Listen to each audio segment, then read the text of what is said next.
Salut, je suis Lise Kergonan. Aujourd'hui, je vous raconte la suite de la vie de Saint-Brieuc. Dans la vidéo précédente, nous avions laissé Brieuc après son installation au Champ du Rouvre, chez son cousin le roi Riwal. Je vous ai annoncé que je vous raconterais pourquoi on représente souvent un ou des loups à ses pieds. Un soir, alors qu'il avait déjà plus de 80 ans, il revenait avec quelques-uns de ses frères au Champ du Rouvre. Comme ses jambes ne lui permettaient plus de marcher, il était porté dans un chariot traîné par des bœufs. Ils avançaient en chantant joyeusement des psaumes, et les voix des moines alternaient avec celles de Brieuc. Soudain, les chants s'arrêtent. Brieuc répète son verset, pas de réponse, et il voit tous les moines s'enfuir dans l'obscurité de la forêt. Il est seul, il regarde autour de lui, et il voit des yeux brillants, des gueules ouvertes, prêtes à le déchiqueter. Des loups. Il descend péniblement de son attelage et s'avance vers la meute, la canne dans une main, l'autre main levée vers les loups. Il le regarde et s'agenouille. La nuit est tombée, les moines reviennent et s'émerveillent. Il est trop tard pour poursuivre leur chemin, ils s'installent pour dormir, les loups les entourent, les réchauffent et les protègent. Au petit matin, une bande de guerriers arrivant de Bretagne insulaire, survivants d'une armée vaincue par les Saxons, débarque sur le rivage d'Armorique et cherche refuge dans la forêt. Leur chef, Conan, entre dans la clairière où dorment les moines et découvre la scène. Un vieil homme à barbe blanche et des loups qui le regardent comme un chien regarde son maître. Conan et sa troupe étaient païens. Devant ce prodige, ils s'avisent que le dieu de Brieuc est plus fort que tous les leurs réunis. Ils s'agenouillent derrière les loups et Conan crie « Nous voulons le même dieu que toi, tu dois nous baptiser !» Alors Brieuc fait signe aux loups qu'ils peuvent se retirer en paix. Il conduit Conan et sa troupe au Champ du Rouvre et les fait jeûner pendant 7 jours. Pendant ce temps, il leur enseigne la parole de notre Seigneur. Le 8e jour, il les baptise.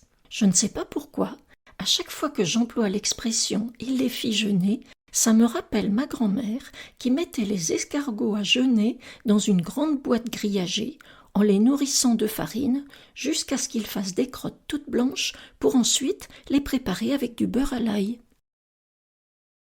La vie a suivi son cours au Champ du Rouvre. La situation politique se compliquait petit à petit. Brieuc était arrivé avec les moines sur les côtes d'Armorique après la chute de l'Empire romain. Donc les troupes romaines n'étaient plus là pour défendre les côtes. Tout était à construire, défricher la forêt, cultiver des champs, dégager des prairies, bâtir un monastère. La population indigène était raréfiée. Ils parlaient des langues apparentées. L'intégration des arrivants s'est passée sans heurts. Et le mode administratif importé de Bretagne insulaire ne nécessitait pas un pouvoir central fort. Les chefs locaux, assistés de l'autorité religieuse des abbés, géraient leur territoire avec une fermeté suffisante pour la bonne marche des royaumes. Formé par son maître Germain d'Auxerre, qui avait été haut fonctionnaire de plusieurs provinces de l'Empire, et devenu évêque s'était avéré un grand défenseur de l'Église romaine, Brieuc consacra son énergie à concilier les vertus gallo-romaines avec les traditions celtes. Cependant, les alertes se précisaient. Les Francs cherchaient à s'approprier l'Armorique. Un peu de pédagogie historique. Après la chute de l'Empire, la partie de la Gaule globalement située entre la Loire et la Somme était dirigée par Syagrius, considéré comme successeur des Romains. Les chefs bretons d'Armorique entretenaient de bonnes relations avec lui, mais les Francs lorgnaient sur ses possessions. Dès 481, le conflit se précisa entre Clovis et Syagrius. En 486, à la bataille de Soissons, c'est Clovis qui fut vainqueur. Il se déclara maître du royaume.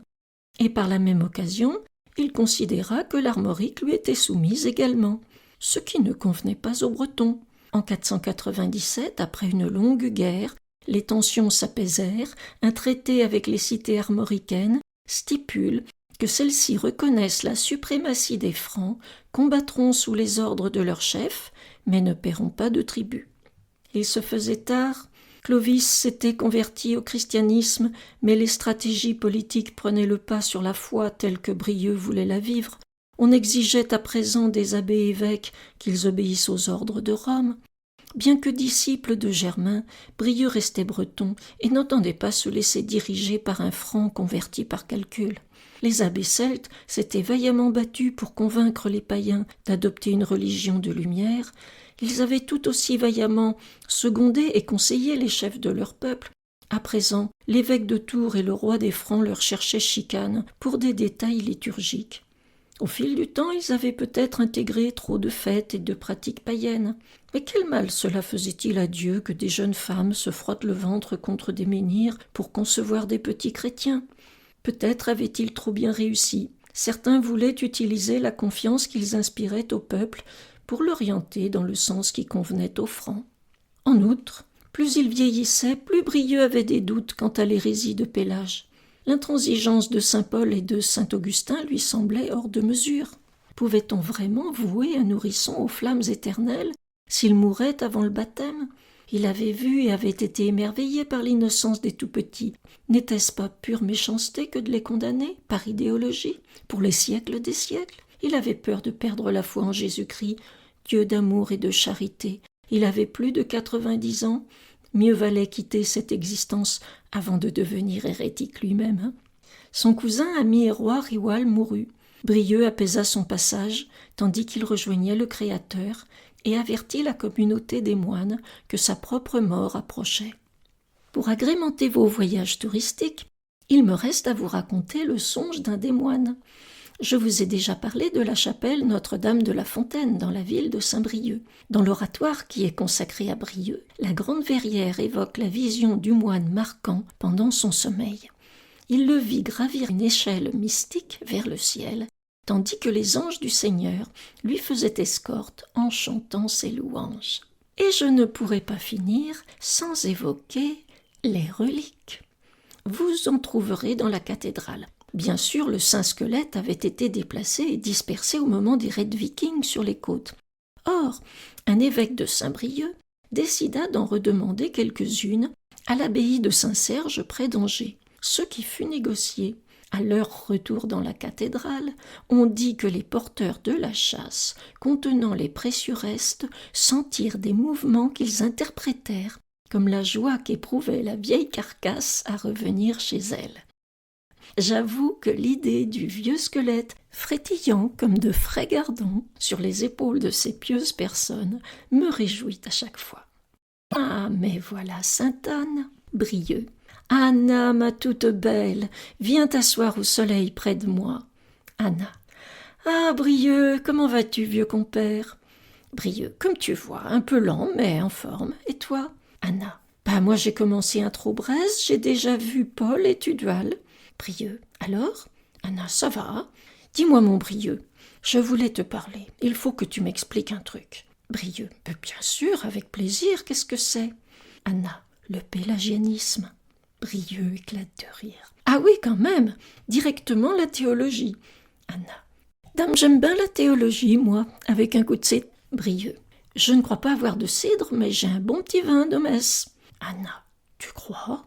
Brieuc. Tant qu'il n'est pas consacré pendant la messe, ce n'est que du vin. Anna. Ah, alors je veux bien un petit verre, avant que tu me parles de Pélage. Brieuc se lève difficilement et va chercher 2 verres de vin. Anna le regarde se déplacer et se moque gentiment. Heureusement que tu n'as plus besoin de grimper à l'échelle des cieux. Brieuc, il lui tend un verre et s'assied avec lenteur. À notre santé éternelle. Il trinque et pouffe comme des collégiens.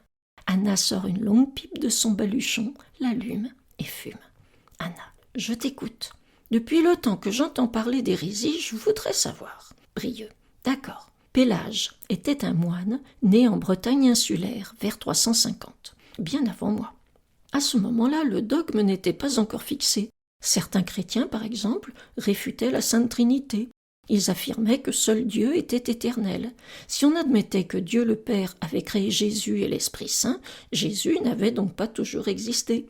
En conséquence, l'un était éternel, l'autre pas, et donc Jésus-Christ n'était pas de même substance que le Père. C'était l'arianisme, le christianisme des barbares germains. Cette doctrine a été déclarée hérétique par le concile de Nicée. Anna. D'accord, c'est intéressant, mais pratiquement dans la vie, je vois pas bien ce que ça change.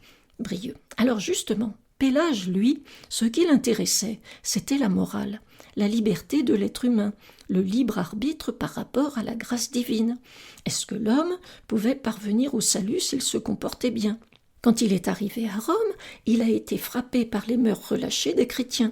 Forcément, si on suivait à la lettre les écrits de saint Paul de Tarse, soit on avait la grâce et on était sauvé, soit on ne l'avait pas et on était condamné, indépendamment de ses actions bonnes ou mauvaises. Donc les Romains se disaient « autant s'amuser et s'en donner à cœur joie, puisque ça ne change rien ». Anna, ça se tient, Brieux. Pélage a réagi en affirmant que bien évidemment, quelqu'un qui se comportait mal n'atteindrait pas le salut et qu'il était de la responsabilité de chacun de choisir le sens de sa vie. La grâce de Dieu était un cadeau en plus, un facilitateur de choix. Anna. Et alors, Brieux. Et alors, ça remettait en question le rôle de l'Église. Si on pouvait se passer du baptême et des sacrements pour atteindre le salut, on pouvait aussi se passer des évêques et de tout le clergé. Saint Augustin d'Hippone s'est violemment opposé aux idées de Pélage. Il a sorti le concept du péché originel, c'est lui qui a inventé l'expression. Adam, en mangeant le fruit défendu, sous-entendu en commettant le péché de chair, avait commis une faute qui l'avait rendu mortel et se répercutait sur toute sa descendance. Seul le baptême chrétien pouvait effacer cette tâche originelle. Pas du tout, a rétorqué Pélage. Adam avait été créé mortel dès le début, péché ou pas, fruit défendu ou pas. De toute façon, il serait mort. Et sa faute n'avait puni que lui. Ses descendants n'avaient nul besoin du baptême pour laver une prétendue tendance au mal, et il n'y avait aucune urgence à baptiser les nourrissons. Pélage affirmait que l'être humain avait toute faculté à faire le bien, il lui suffisait de le vouloir. Anna. Ouais, si c'était si simple. Et toi, qu'est-ce que tu en penses ? Brieux. Plus de 15 siècles à l'état de relique ont tempéré mon point de vue. Je pense comme toi que ce n'est pas si simple. Pélage avait une morale austère, sans compassion pour les faiblesses humaines, et Augustin a tellement poussé son raisonnement sur la grâce divine qu'il a défendu une doctrine de la prédestination qui ne laissait aucune liberté aux humains, ce qui lui a valu d'être désavoué par l'Église. Anna, tu ne trouves pas ça inquiétant ? Brieux. Quoi, Anna ? À quel moment précis on décrète qu'un saint-père de l'Église commence à yoyoter ? Brieux, mais que tu es bête, ma pauvre Anna, et dire qu'on a fait de toi une sainte. Anna, pas seulement, je suis officiellement mère de la mère de Dieu. Grand-mère de Dieu, ça claque. Allez, merci mon Brieux, merci pour la théologie et le verre de vin. Contente d'avoir discuté avec toi. Brieux, tu vas où ? Anna, visiter la cathédrale de Saint-Malo. Poco. Brieux, bisous Nan, Kenavo à distro. C'est fini pour aujourd'hui. La prochaine fois, je vous raconterai la vie de Saint-Malo. À bientôt, Kenavo.